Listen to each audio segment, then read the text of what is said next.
ತಂದೆ ತಾಯಿಗಳು ತಮ್ಮ ಜೀವನ ಪೂರ್ತಿ, ಬದುಕು ಪೂರ್ತಿ, ಮನಸ್ಸು ಪೂರ್ತಿ ಮಕ್ಕಳು ಮುಂದೆ ಬರಬೇಕು ಅನ್ನೋ ಒಂದೇ ಕಾರಣಕ್ಕೆ ತಮ್ಮ ಇಡೀ ಜೀವವನ್ನು ತೆಗೆದಿರ್ತಾರೆ, ಕನಸು ಕಂಡಿರ್ತಾರೆ, ಮನಸ್ಸಿನಲ್ಲಿ ಆಸೆಗಳನ್ನು ಇಟ್ಟುಕೊಂಡಿರ್ತಾರೆ.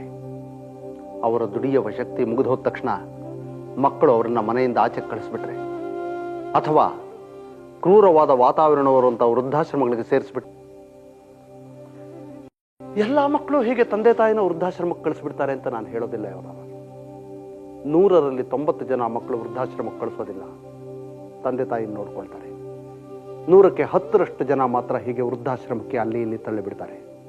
ಮುಂಚೆ ಹಿಂದಿನ ಕಾಲದಲ್ಲಿ 100ಕ್ಕೆ 1% ಜನ ಮಾತ್ರ ತಂದೆ ತಾಯಿನ ವೃದ್ಧಾಶ್ರಮಕ್ಕೆ ಕಳಿಸ್ತಾ ಇದ್ರು. ಈಗ 10% ಜನ ಕಳಿಸ್ತಾರೆ.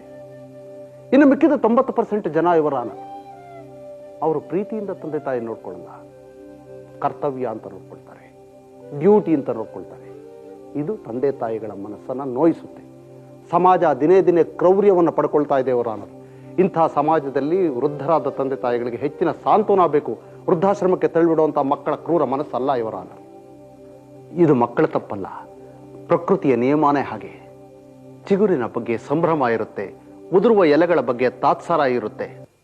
ಬೆಳೆಯೋ ಪೈರಿಗೆ ಆರೈಕೆ ಅವಶ್ಯಕತೆ ಇದೆ ಇವರ ಹಾಗಂತ ಬೆಳೆದು ಮುಗಿದ ಮರನ